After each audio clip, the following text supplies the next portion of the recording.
I had so much tacit knowledge of what the advisor's frustrations or concerns were. I could bring those in a very normal and relatable way to the home office to explain, like, hey, the reason we have to do these 5 things is because of this. And this isn't one advisor asking for it, it's hundreds of advisors asking for it, and we have to listen. Welcome to Beyond the IMO, where financial industry leaders will challenge your perspective and offer strategies to help you thrive in your independence. Here's your host, Justin Woodbury. Hi, and welcome back to Beyond the IMO. I can't stand the word turnkey.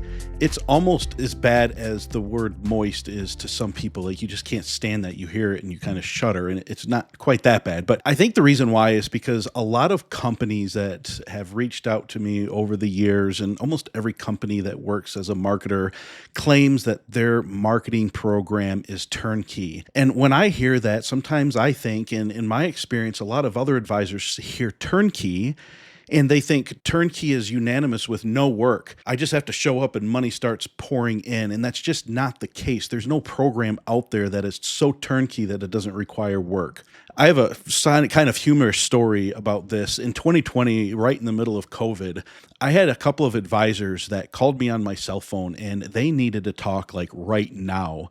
And I could hear the desperation in their voice. And I had a meeting coming up, so I told them, hey, we can talk, but at some point I'm going to have to put you on mute so I can start this meeting and then we'll come back and we'll finish talking.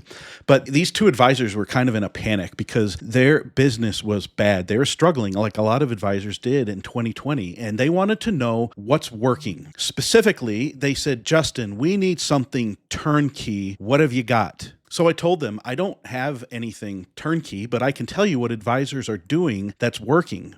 So I told them several of stories of some of our advisors, and I had started the podcast around that time. And I talked to an advisor friend who wasn't with our organization that told me this story. He started calling. Now, I'm talking about an advisor who owns a $60 million a year practice, multiple advisors underneath him, multiple offices. He, as the owner of the company, started calling through his client database, and he asked him 3 questions. Number 1, how are you doing? And then he would just listen. Number 2, how can I help? And he would just listen. And what he heard was, I'm really nervous to go outside and go grocery shopping or to mow my lawn or to put gas in my snowblower, whatever it was, in whatever season it was. So he'd say, how can I help? And then he'd write that stuff down. The 3rd question is, are you nervous about your portfolio? Would you like a complimentary review of your portfolio? And what this advisor told me was, Justin, I expected during those phone calls to have to go get groceries or mow somebody's lawn or shovel their driveway or get gas or whatever it was. I expected that. That's what I was calling people for. But I never expected to have our best year ever. See, he didn't go into it with any other attention except how can I help? But he rolled up his sleeves and he was making phone calls, calling his clients. And so I was telling that story to these 2 advisors.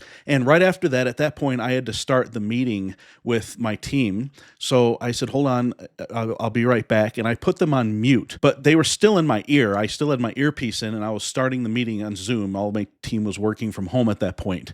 Well, these 2 advisors clearly thought that I had put them on hold. And I think one day I'm going to write a book because I can tell stories about what I've seen and heard from advisors when my mic was on mute and they thought I couldn't hear them, or my camera was turned off and they thought I couldn't see them. I could write a book, but I'm too scarred to even talk about it yet. But these 2 advisors, as I was in this meeting, I heard them say, and I quote, I can't believe we've been listening to Justin ramble on for 15 minutes and not one time has he told us anything that will help us grow. And the other advisor said, yeah, not unless you want to work hard for it. The advisor said, yeah, and they agreed. I laughed so hard, and my team on Zoom was wondering like what in the world was going on.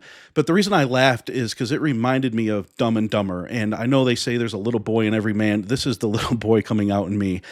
It reminded me of the scene when they were driving around looking for a job, and at night they get out of the car, and I think it's Harry that says, we've been driving around all day, and I can't believe there's not one single job in this town. Nothing, not a zip. And then Lloyd says, yeah, not unless you want to work 40 hours a week. And so that's what I heard when these 2 advisors were talking back and forth, and it was actually really hilarious. So while I will stand strong on the belief that turnkey doesn't mean you don't have to put in the effort. The next several episodes that I'm going to have are going to feature conversations I've had with vendors that are fit two categories. Number one, they're IMO agnostic, meaning they can work with any advisor and you don't have to be part of a certain IMO, RIA, or any other marketing organization to have access to that program.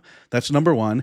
And then number two, vendors that have programs that are, in my definition, turnkey. And what my definition of that is from commitment to appointment. So from the time you sign and say, I want to do this, and you sign whatever, to the appointments being set, everything is done for you. It's not piecemealed together. And these companies all are invested in the success of the program and the success of the advisors. So those are going to be my next several episodes. I'm going to feature some vendors that provide those types of services. My first guest today is someone by the name of Chris Kowalik of ProFeds. ProFeds is a program that helps pair federal employees with financial advisors. And I've been to their training. In fact, my brother-in-law and I just went to our first workshop meeting where they showed up and did a 7-hour workshop for federal employees. They booked 98% of the room. 36 out of 38 people requested appointments. But I can tell you, from the beginning, from the time we said yes to up to this point, it has been nothing short of a first-class experience all the way. Chris Kowalik was an Arabic translator in the Marine Corps, and she is an incredible person. When I think of the Marines, I have a lot of friends that are former Marines, and my dad was a former Marine, and I know a lot of good advisor friends that were in the Marine Corps as well. So when I think of that, a lot of words come to mind, but the word that really comes to mind is excellence. I've never worked with a company that was so invested in the right advisor's success. And when I say right, you'll hear Chris has a pretty strong opinion on what the right advisor is, but she's so invested in their success and so protective of the federal employees and her own employees. So I'm excited for you to hear the episode. One more thing before we get into the episode is I just wanted to mention, I've done audits of almost all the major IMOs out there. And what I found is while they all offer many of the exact same services, each of them have strengths and have like different strengths with one or two of their offerings. For example, the IMO that I used to be with, they have hands down, in my opinion, the best seminar platform out there. You can't get one any better, but they're not as strong in some of the other services that other IMOs might offer. But I just wanted to say over the next few episodes that there are IMOs out there that might not offer the services of a traditional IMO, but in turn, they are very heavily invested in the advisor and in the advisor's marketing programs that they choose. And in some cases, the entire marketing budget can be covered. So just be aware that as we get into the next few episodes, there's actually a lot of different IMOs out there that offer very unique types of services. You're listening to Beyond the IMO, and here's my conversation with Chris Kowalik. We could start off. I used to ask this all the time when I did these podcasts, but then I kind of stopped. But your story, how you started in this industry and how you relate what you did in the Marine Corps to what you do now, I think is fascinating. So I would love, for my selfish purposes, if you would talk about that a little bit. Sure. When I think back to starting ProFeds, I have to rewind quite a number of years in advance of the actual launch in 2008. The time that I spent in the Marine Corps really showed me a lot about myself and some of the unique abilities that I had. And I, like most people, you don't recognize it at the time when it's happening, but in reflection, you start to realize where some of those innate strengths are. And so I happen to be an Arabic linguist, signals intelligence analyst in the Marine Corps. And essentially what we would do is listen to radio signals and be able to communicate or translate that information over to our commanders, whether they were in the air, on land, and sea, right? And so being able to take a really complex language and break it down into simple terms for the people who need to hear it to take action on it, that's what I did. And I didn't realize it actually until several years into ProFeds that that's what we do for federal employees. And so it's fun when I think about the impact that we get to make and some of those skills that that allowed me to use that idea of translating that complex language into actionable intel that could be used. And so there was a little part in between there from the time I left the Marine Corps to the time that I started ProFeds. I worked for a financial planning organization that actually served the military. And I loved it because I got to serve Marines all day long, and I didn't have to go to the field. Didn't have to run a physical fitness test. Things were pretty good. But that company wanted to expand their work into also serving federal employees, but they didn't quite know how. And so thinking about how we take the work that they had done on the military side and say, how can we fortify and strengthen their position working with federal employees? And so talking with all these advisors out in the field, they told me they wanted 5 things. And I thought these things were very simple and very reasonable for advisors to ask for. The first was, they said, you have to give us really good training because we don't want to look stupid in front of these federal employees. We really want to have our act together serving them. The second thing is, give us some marketing that is actually valuable to the federal employees we're trying to serve. So if that's a seminar, a workshop, that type of thing, like how can we help them and show them that we're the good guys, wanting to be able to help them decipher all of these benefits. So again, another reasonable request. Yes. The next is, when we're there at the event, give us something, some sort of offer to make to federal employees that help them connect the dots, take what they're learning in the classroom setting and really apply it to their own personal situation. And then please don't make us learn any more software. That was the fourth request, because advisors were just bombarded with all these things they had to learn. And then the last thing was, give us somebody that we can call when we get stuck. And so, like what happens in a lot of corporate environments, that message from the field didn't quite translate in its entirety up to the home office. And I finally had enough in 2008. The world was falling apart in 2008, right? Or at least the United States, the housing market and all that looking really, really frustrating. I essentially took that time to go out on my own and started ProFeds at the end of 2008, opened the doors in January of 2009, and here we are. And I think it's so important to dig into that a little bit more, because don't I remember when we talked at boot camp, I feel like the home office was trying to use your skills, but they weren't willing to meet those 5 reasonable requests from the advisors. And they're trying to kind of take what you were doing and maybe monetize it, if I remember what you were saying. And you're like, no, thanks. And isn't that kind of why, I don't want to put words in your mouth, but that's why you went out on your own? Well, it is, because I was a field person, right? I came from the field and I fully appreciated and understood where those advisors were coming from. And I tell people, like, working in the field, I tell people I got demoted to the home office. And don't get me wrong, like, there's a lot of really amazing people there still today, but it showed me how disconnected the home office or the corporate office of a group and the field can become if they're not willing to listen to the perspective of the other person. Like, a lot of the advisors didn't understand the perspective the home office had, and vice versa. Right. And so it goes both ways for sure. Yeah. But what was interesting is, because I had so much tacit knowledge of what the advisors' frustrations or concerns were, I could bring those in a very normal and relatable way to the home office to explain, like, hey, the reason we have to do these 5 things is because of this. And this isn't one advisor asking for it. It's hundreds of advisors asking for it. And we have to listen. And there was so much of a disconnect that I finally said, okay, I think the writing's on the wall here. I was kind of tired of beating my head against that proverbial wall.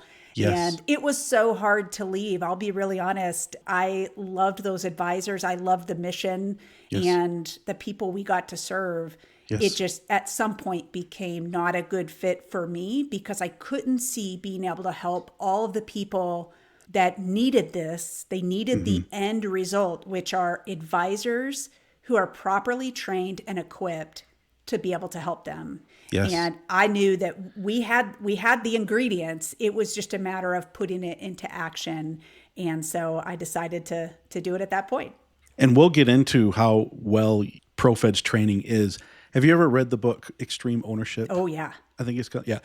Do you see a parallel there in the sense that it seems from that book, like the communication or communicating down and communicating up, like that has to be there in a military type emergency situation. Otherwise, people are going to get killed. Absolutely.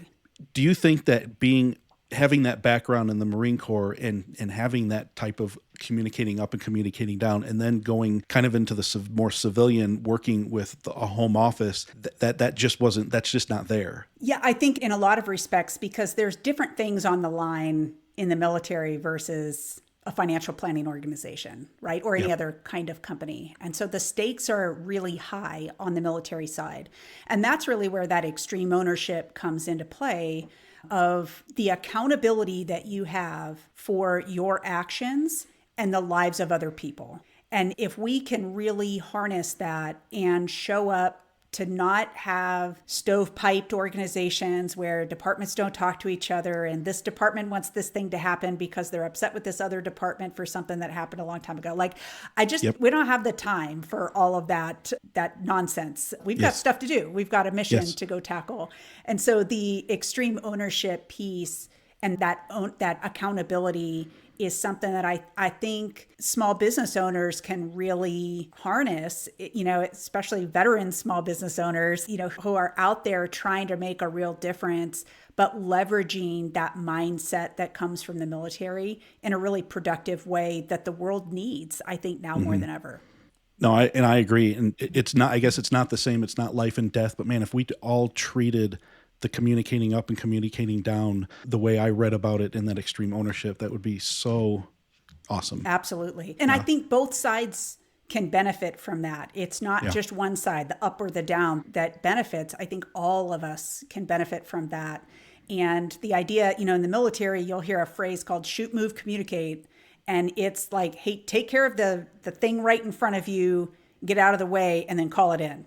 Right? Yeah. And how do you continue to communicate in productive ways that get the mission done, right? I mean, if we're going to kind of use that military mentality, how do we do that in a way that serves the mission and both parties in this case, the headquarters element and the ground element?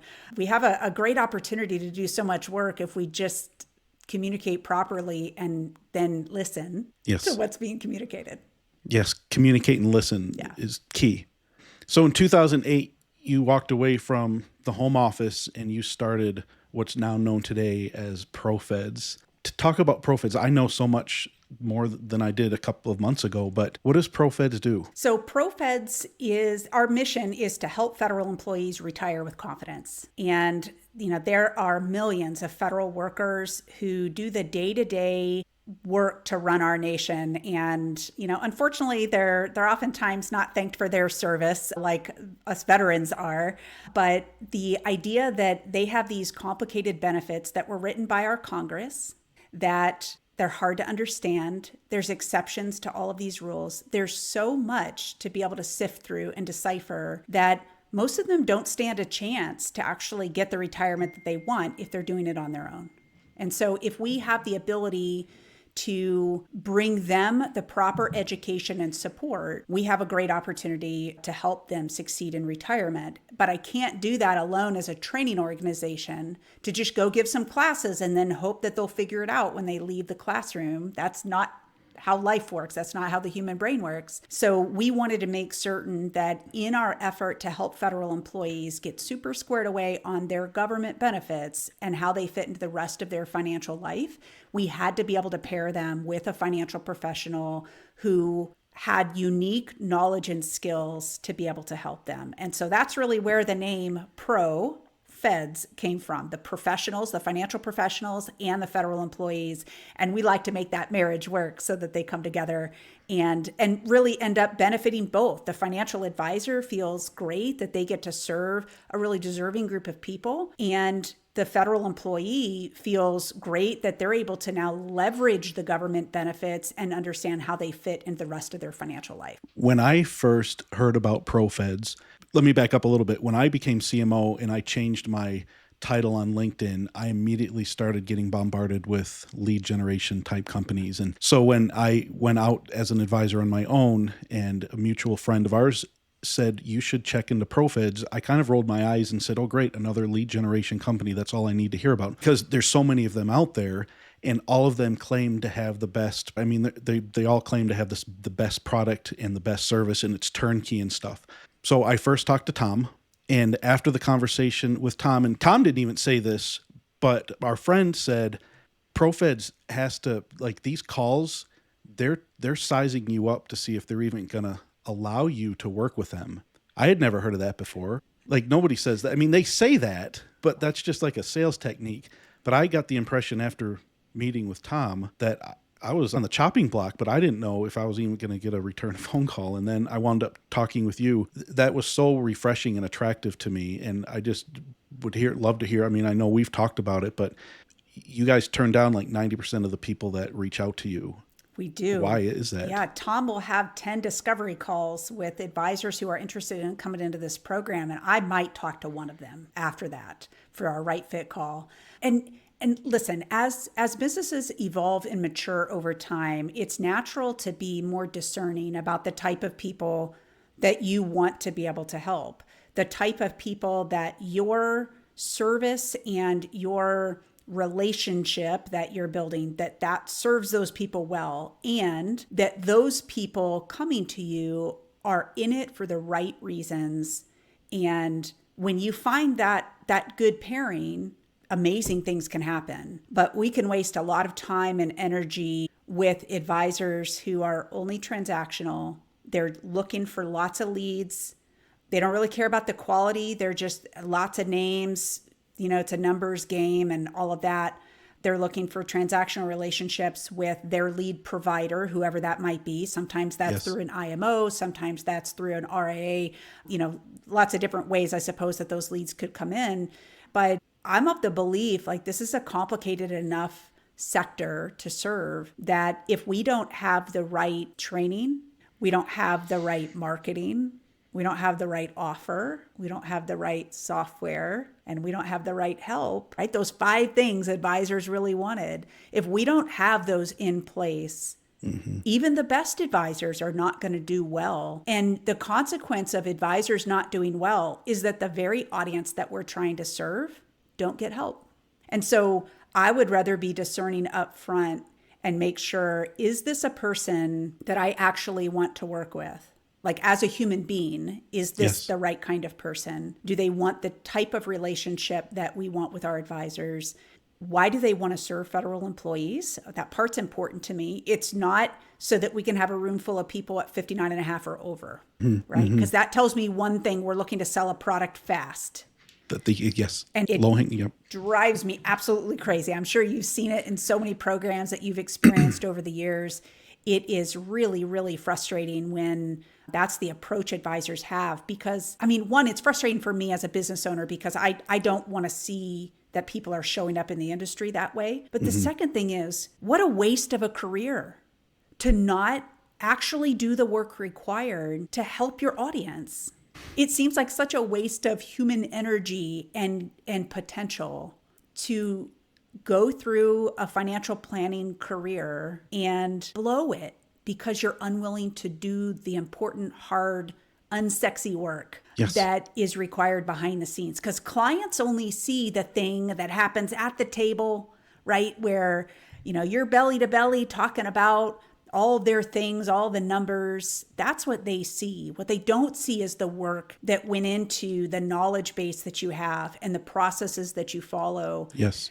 And I think what a disservice to themselves as advisors, to their own families, to their teams, but to the audience that they're supposed to be serving. There's such an opportunity that ends up getting wasted for what feels like kind of those short-term quick hits that unfortunately the industry is still cluttered with advisors like that.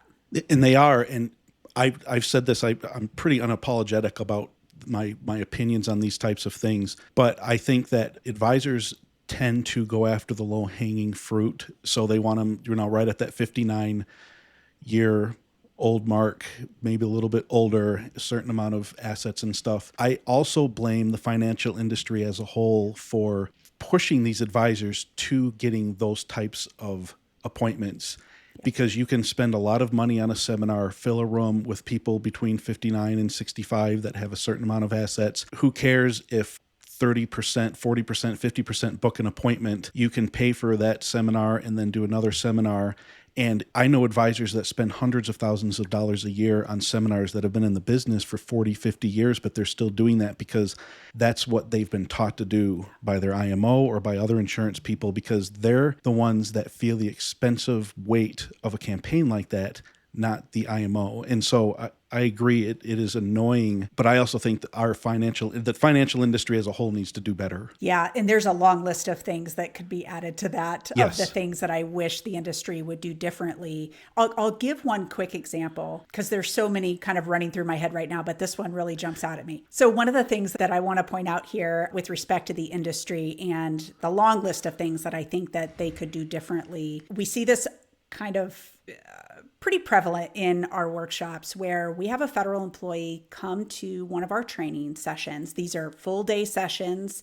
We send out a speaker to teach the class, but the financial advisor is the one hosting the class, right? So we're there and we've got somebody, they're right at the end of their career and they're like, oh my gosh, I really should have done this like 10 or 20 years ago. Why didn't anybody tell me that I should have been making different decisions? Now I feel stuck. I feel like I can't make some decisions. Think about like life insurance and those types of things that just, when you have time on your side, it's really quite helpful.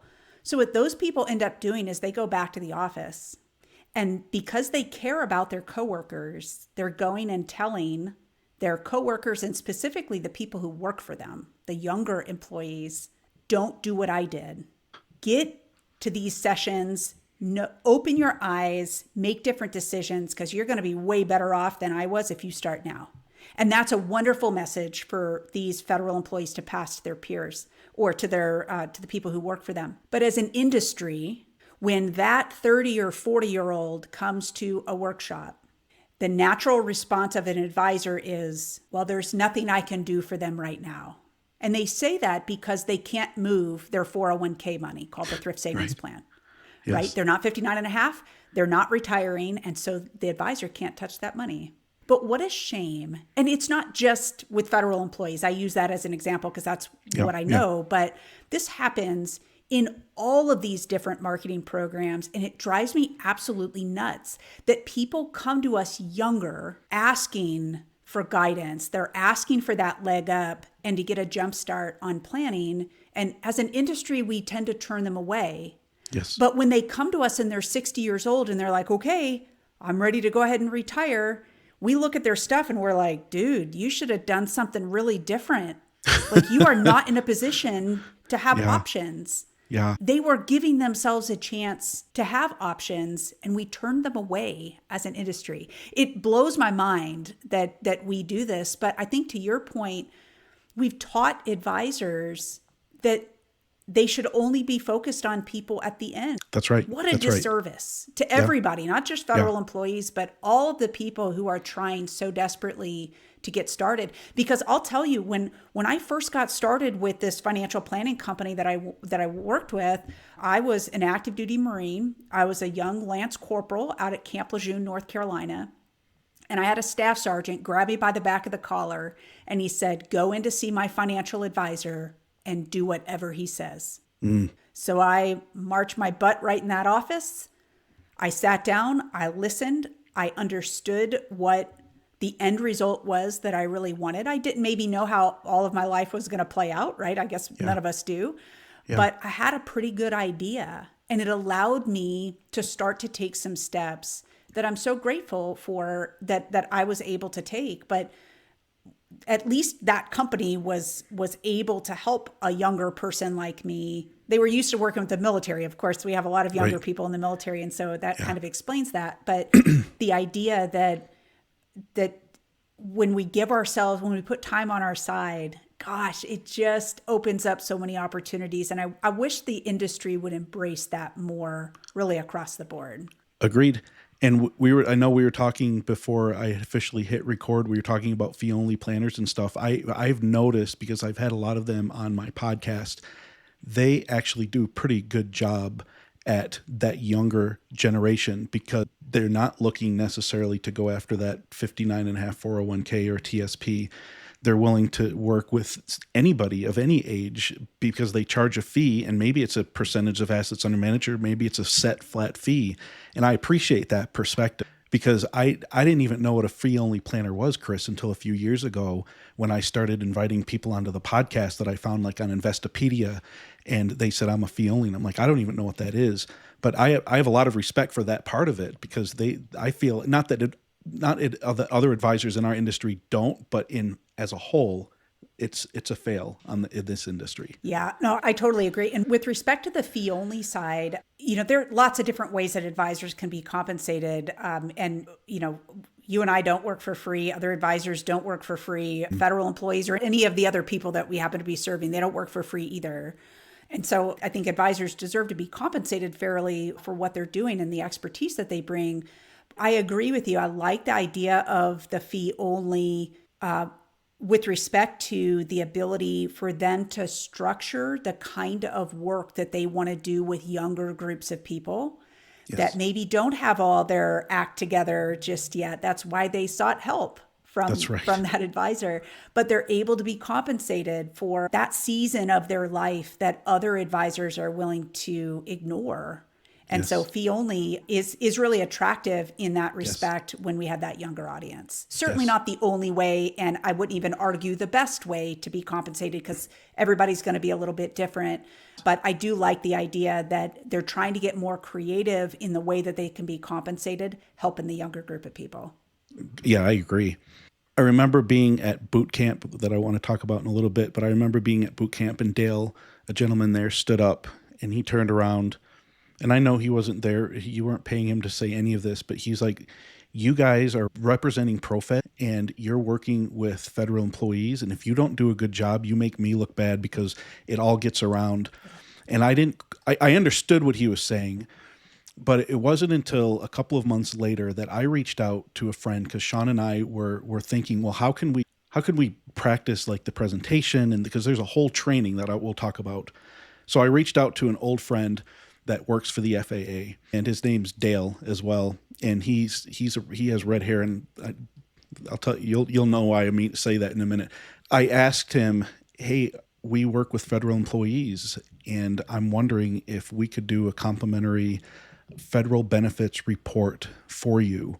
And I felt his face turn red over the phone. Like, I just felt it, and it was this long pause, and I was starting to think of what Dale at the boot camp was saying, because I think that what you've said and what he was saying and what I've heard other people say is that advisors who don't do right by the client, or in this case, the federal employee, they give advisors that are trying to do that right, they give them a bad name. Yep. And I didn't realize that in the federal space too, that there's advisors that will come in and just do a workshop, try to get all the low-hanging fruit, and then out of there. Yep. They swoop in, try to close as much business as they can, and then they forget about that group. And we can't afford to operate that way as good stewards of, right? We just can't do that. And those are the types of advisors that I have no desire to have a conversation with. Tom knows what those triggers are. When he hears it, he knows, like, that is not somebody who belongs here. You might belong somewhere else, but it won't be at ProFeds. And, so much of what we do is making sure that we're protecting the reputation that we have in the industry. And we are loaning that reputation to advisors until they're establishing their own local reputation with the federal employees that they serve. And Dale's totally right. When he does an amazing job in Destin, Florida, or any of the other locations where he's got different advisors throughout the country, that word spreads too, but not quite as fast as if we were to mess something up and not treat people well, not follow through on what we're promising, to bait and switch people. Oh, you get this free benefits report. And then, oh, by the way, there are these products. We already have the applications ready if you're ready to move your money, right? We can't do that. That is a reputation problem. And when we identify those types of things, it is a pretty swift exit to the door because it is so damning to the reputations of other advisors in this program, because we are front and center. We're not like a behind the scenes marketing program that's just funneling leads out. Like, we are educating federal employees, and we have our own presence of the content that we are creating. And I love that we have the opportunity to pair financial professionals up with federal employees to make that happen, because both of you need each other, right? Yes. In a really profound and important way. But if we don't have the right people in this program and out hosting these workshops, we are going to regret it. And the people who are going to regret it the most are the federal employees if we're not doing it right and holding that reputation really close. And you're right. I didn't compensate Dale at all for that comment, but he's right with respect to the reputation. Yeah, it really came home when I was talking to Dale. By the way, to bring that full circle, I don't think I told you this, but I watched the training videos on the first appointment and second appointment where you were presenting with Tom and that other lady.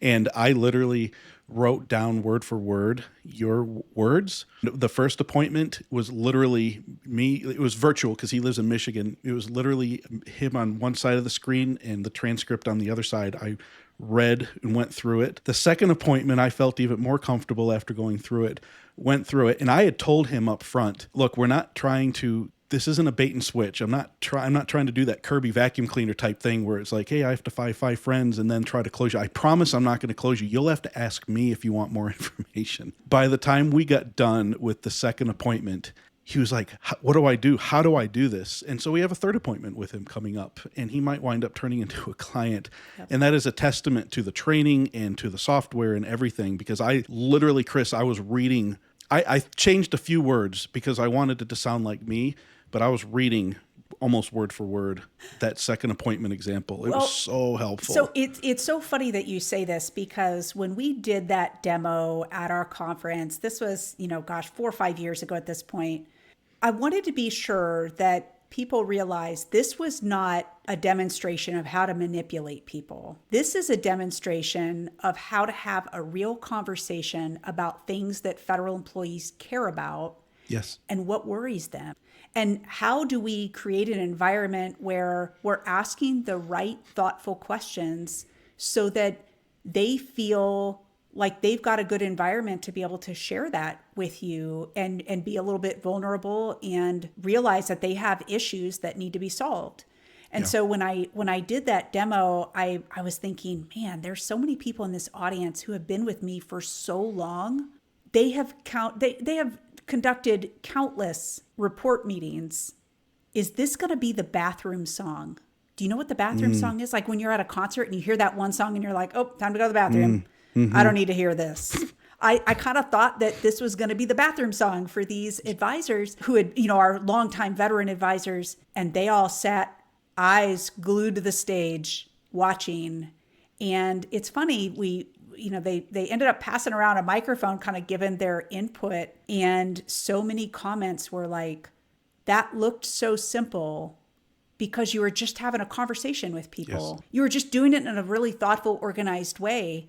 And I love that. That is such an evergreen piece of training material that's on our website, because there wasn't anything particularly special about it. It was just getting back to the basics, having real conversations, being thoughtful, asking questions, and like we said before, listening to the response not so that we can sell a product, so that we can fully understand what the problem is. And that's where I think a lot of advisors really miss the boat, because they're so interested, they're honed in on that trigger word that when someone says it, they're like, I got him. I can sell it now. And gosh, that is so short-sighted of advisors. And so just how do you have a thoughtful, productive, organized conversation in a way that when people get done, they're like, wow, you asked me so many questions I hadn't even thought about. This feels good. And just like your friend Dale, as a federal employee himself, I mean, he's got even more complicated things being an air traffic controller. But there is an opportunity for people to feel heard. And I know that sounds kind of like a little soft of a comment, but the idea that you're asking questions that are uniquely relevant to federal employees. And most advisors out there can't do that. They may be amazing advisors, but if they don't have that specialized knowledge of all the ways that federal employees can mess up their own federal retirement, they're not going to know to ask. And they're certainly not going to be able to make recommendations against those issues that an employee has. And one of the things you probably picked up in the meeting, especially if you have a transcript of it, is, in that demo, is the idea that if we're really paying attention to the issues that people share with us, they're the ones deciding that they want to move forward. Yes. Right? It's not you manipulating them or pushing or pressuring them. It's you shining a light on what the future can look like for them if we get these things taken care of. And I feel like that's got to feel good as an advisor, like a rewarding conversation to be able to have. And I wish more advisors wanted to have conversations like that with whichever audience they decide to serve. Yeah. Well, I'll tell you, it was thoughtful, organized, and what was the third one? You said you want it to be thoughtful, productive, and organized. Yeah. That second appointment, the way you presented it was, and it was not salesy, because I know if it had been, and I didn't polish it or anything. I just read. I mean, I don't think it sounded like I read it, but I know that Dale wouldn't have wanted to move into a third appointment had it had been anything other than thoughtful, productive, and organized, because that's what I promised him it would be. Yep. Yeah, and it wasn't rocket science, right? No. There wasn't anything particularly difficult about that meeting, other than maybe some advisors have a challenge not talking so much, right? They want to tell everybody how smart they are, and so they share all of the details of how these benefits work. When what most people want, most federal employees or our audience, whomever that might be, what they want is that someone's asking them questions about them. People love talking about themselves. Right? And feeling like the person that they're talking to gets them. Yes. And when we can just create a path for that to happen in a productive, logical way, I think everybody wins. The advisor wins because they're just able to have a nice casual conversation with somebody and really ferret out what the issues are fully. And at least with the federal benefits at that point, they'll get into more of the complicated, financial, the other parts of their financial life in subsequent meetings. But if they're simply able to ask questions, dig a little bit so that the advisor's really clear on what the issue is, then it makes the solution to that issue pretty clear, both for the advisor and for the employee. Once the solution is presented, it's like, oh, that actually solves the problem that I just described that I have, right? It's not difficult, but we make it difficult as an industry for some reason. Yes. Yeah, completely. I had a guest on the show the other day, and he said that 7% of people will do business with you because they are made to understand, but 93 will do business with you if they feel understood. Yep, absolutely. And I think, to your point again, the questions, the presentation, it's all about them and letting them be able to talk about their situation and helping them feel that they were understood. Yep, absolutely. I want to talk about the training for a second, because whether it's a seminar coach at an IMO or a mailing company, usually if I'm a seminar coach from an IMO and I walk into your office and do a presentation on behalf of a bunch of people from a seminar mailer, and I book 80% of the room, 90% of the room, my job is it's done.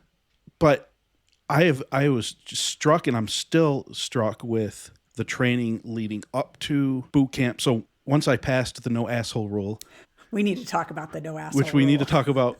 4 weeks in a row of training and videos and homework, then boot camp for 2 days of intense training, and then training after the fact. It's like, why would a company you don't charge a percentage of commission or assets under management, like you are just a ProFeds, you're a marketing company that helps people get appointments, but you don't see it as your job to get the appointments. Like, you're setting people up for success from the beginning to the very end. And that is so, again, attractive, and what makes ProFeds stand out from most every marketing company I've ever worked with, because once they get butts in seats and set appointments, their job is done, and they're like, let us know when you want to set the next seminar.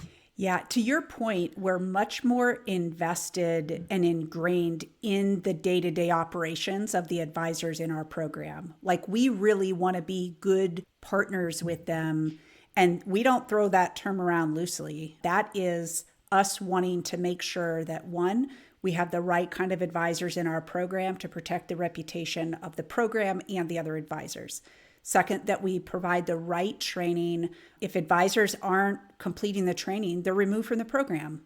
I mean, it's really as simple as that, because if you're willing to shortchange yourself here in the initial learning, you're also willing to shortchange people later, right? And then holding the workshops. I mean, we have a really amazing team of trainers that go out and deliver these sessions. And they know that their job is to help people realize that they need help, because they do. It's not to manipulate them, but for the speakers to be able to go out and explain how the benefits work, good or bad, and tell the audience, listen, we're not here to sugarcoat anything, but we're also not here to defend your benefits. Like, we're not bashing them, we're not defending them, but we need your permission to be really upfront and candid with you about how these things work. And the audience is like, yeah, finally, someone just telling us how this stuff works. Yes. And we're really fair in our workshop. Like, we don't want advisors to be viewed as just these sales machines. We want the employees to realize that the advisor has taken all of these extra steps to be able to get the knowledge, skills, and abilities to uniquely be able to help this group with the very unique problems that they have. And to your point, other marketing companies, they like to come in for the quick hit, kind of like advisors do on a very transactional, basis. But we're much more ingrained from the initial training to filling the class, of course, because our content marketing that we're doing, we're providing great content out into the world, and feds want to follow us because they love the work that we're doing. And naturally, they want to come to an in-person workshop that the advisor's holding. And then once they sign up and they say, yes, Mr. or Mrs. Advisor, I'd like to meet with you, our benefits team is working with that advisor's office to prepare the benefits report so that the advisor's super, super clear on what they're looking at. And if there are any odd things that are happening, our benefits team is making that observation and coming back to the advisor with that analysis. And then what you do from that point, as far as the planning process and products that you choose to use to solve those problems, that's totally up to the advisor. And so we like to tell advisors who are considering coming into the program that we are product agnostic. We want no role in what products advisors choose to utilize, because I think that is not our place to do it, right? We don't know the full picture of those federal employees. And so who knows, maybe assets under management is the way to go. Maybe an annuity is the way to go. Maybe we need permanent insurance. Maybe we need temporary life insurance. There's all sorts of different solutions out there. And I want advisors to be free to have the whole world as their oyster with respect to the different products that they have in their toolbox to use them at the appropriate time. You and I have talked before about this idea of certain products out there kind of getting some shade from either our industry or the general public with respect to how they work. And, I'm a firm believer every product out there is perfect as long as it's applied to the right person at the right time, under the right conditions. And if that's true, that product will work as it's intended. It's when a product is placed to the wrong person entirely or to the right person at the wrong season of their life. And if we can support advisors in getting the initial clarity on what the problem is and the extent of that problem in the conversations that they're having, then they can really open up that toolbox in the planning stage of all of this and apply the appropriate tools to get the job done. I love that. Yeah. This is a good segue into the no asshole rule, because I'm assuming that people are going to want to work with ProFeds. I've made a lot of introductions to ProFeds with advisors because I'm such a huge believer. But what kind of an advisor, and you've kind of said it all along, inferred it all along during this conversation, but what type of advisor do you guys like to work with? Yeah, so let's start with the no asshole rule, because I'm sure your listeners are probably kind of curious what this is. It kind of speaks for itself, but I want to give everybody some context in how we use it. So oftentimes we'll have IMOs, groups like that, IMOs, FMOs, that are looking for marketing programs to be able to blast out to thousands of advisors or agents that they work with. And they want to use this program to be able to do that. And we're like, nope. That's not how this goes. We need more of a hand-selected type of arrangement here, because we want to make sure that the advisor that you send our way is somebody that you're going to pick up the phone if they call you. If you don't want to pick up the phone when they call your office, don't send them to us. And so I just tell them, like, listen, we have a no asshole rule. If you may have an amazing producer, but if they're a jerk to everybody at the IMO, not just to the marketer, but all the people scrubbing apps and making sure business hits and all that, like, if you're a jerk to those guys, guess who else you're going to be a jerk to? My team. Yes. And I won't tolerate it at all. And so when, we've been in situations actually here recently where we removed one of the top advisors from a particular IMO that we work pretty closely with. And they were all shocked that we removed this advisor. Man, you call and chew out somebody on my team, we're going to have words, right? That's going to be a big problem. And it's not how we operate. I don't pay my team to come to work to be berated by advisors, because we don't do that to the advisor's team, right? That would be completely inappropriate. But sometimes, and back to your original point of, as an industry, we've kind of taught advisors to behave this way. That if they're a big producer, they just wield around that they throw around that weight in the industry, and everybody just bows down to them to give them what they want. And we have raised a bunch of temper tantrum toddlers in this industry. And it makes me nuts, because here's the deal. Those advisors are actually quite talented. Yes. They have such an ability to help a lot of people, but they can't get out of their own way. Mm-hmm, and so, because we're not tied to production at all. Yeah. It makes it very easy for us to say, you are not a good fit here for these reasons. And we're just going to be done. And we don't have to be jerks about it. We can say, hey, listen, we're going to transition you out of this. We realize you need to go find some other way to have people to work with, but your time here is ending on this day. And I hope that some of these advisors that we have removed, especially for more egregious, issues with violations to the asshole rule, that I hope at some point they reflected back and said, you know what, I really screwed that relationship up, and what a shame. I hope that they've corrected their way. Nobody's ever called me and said that they've actually done that, but the good human in me is hoping that they think that at some point. But yeah, no assholes. That's number one rule. And we actually have a second rule, refer to rule number one. Ah, nice. Yeah. Do you guys have a zero tolerance policy, or do you give them like one chance to? Yeah.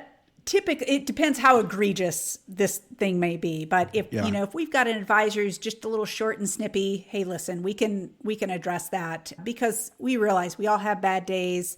We have, I try to remember, we don't know what other people are living with. We don't know what they may be dealing with that may be influencing some of this. But certainly when we see patterns, that's when we know we have to act. And I'll be really honest, Tom, you had mentioned talking with Tom when you first came into the program. He and I mean, he's been with me for several years. We looked back, and at the time that he came into working with ProFeds, we had a lot of turnover. Like, we had a lot of advisors leaving. We had a lot of advisors who were not a good fit here. And, it happens in a business where things evolve, the business changes, the clientele changes, and there's modifications that you need to make in what you're doing. But we looked back and said, of the advisors who have left, why did they leave? Was it something we were doing or not doing? Were we not fulfilling some of our obligations? And we found a lot of course correction spots in there that we ended up refining our program and continuing, like, committing to ourselves that we were going to be vulnerable and honest about the deficiencies or the challenges that we have to be able to serve this group, right? Because we wanted to continue to evolve with our advisors. But at the same time, we also looked at advisors who were causing us a lot of headaches. And that's really where that no asshole rule was verbalized. I think I've always had it, just based on my personality. I don't put up with that very well. Yeah. But to put it in the context of the business, where we recognize that people who don't behave as good humans in not just this industry, but specifically in this program, they don't deserve the kind of care and love that we pour into them, and that we want a good partnership and relationship coming from that. And it's hard to do when you have somebody that you work with who doesn't respect the work you do or the team that you have. And so there's a lot that goes into that rule and why it finally came out in real words. But in reality, I think I've always had it. We just kind of formalized it in our screening process when Tom's talking with folks to make sure that more of those people stay off of my calendar and don't ever progress into this program. So luckily, I don't have to talk to them, but Tom certainly finds them and he knows the clues to look for. Well, and people that I've introduced to you guys are going to be listening to this, and several of them, I don't want people to think if those 9 out of 10 don't get to talk to you that they're all assholes. No. You guys have a lot of advisors you're working with, and there's protected territory. That's right.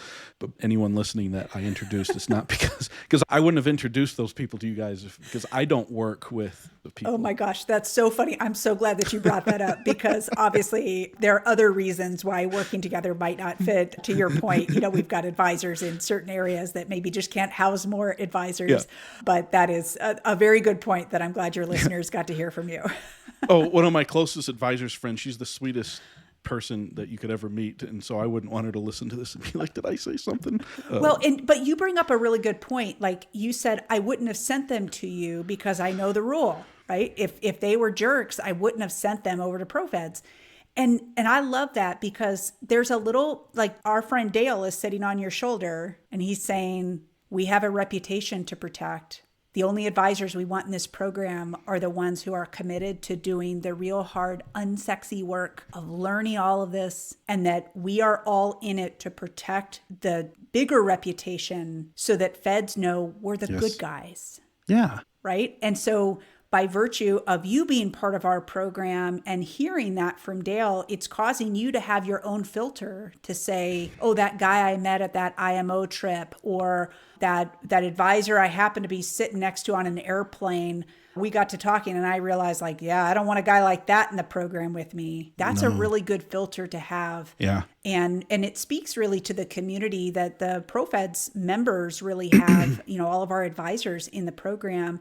They want to be able to cheer for each other and to celebrate their wins. And it's really hard to do that when you're not connected to people because, they've got a bad attitude and they're all in it for themselves. So luckily we don't have, those types of people coming into the program anymore. If they turn that way after they're in the program, then we'll deal with it at that point. Yeah. Well, and that's another thing too that I was so impressed with is, we keep talking about Dale at the event. I didn't have a phone call with him, but my brother-in-law did. And he just shared. He had nothing to gain from it except he was just sharing in a community of just this. It's like a community, ProFeds is. And then I was down in an office of a direct, I guess if we have a scarcity mindset, we could say that I was in the office of a direct competitor in the federal employee market that works with ProFeds. He has a territory and we have a territory and we can't get into his, he can't get into ours. I sat in his office and he practically walked me through his entire second appointment process. And that was cool. That's a good feeling, isn't it? To be part of a program like that where other advisors want to see you win. Yeah. So it's a really neat thing, but cultures like that don't happen by accident. They happen very intentionally of bringing the right kind of people in and fostering the community that you're talking about. At our conference, every year we have a conference where we invite all of our members and their teams in. And I love the friendships that they're all forming and being able to hop on a phone and say, hey man, I'm struggling with this thing. Did you ever deal with that? And they're like, oh yeah, I dealt with that years ago. Here's what I did. Yeah. That is a really cool feeling. And that's what allows us to stay relatively small, meaning that we don't want the mass market kind of programs that a lot of IMOs tend to want.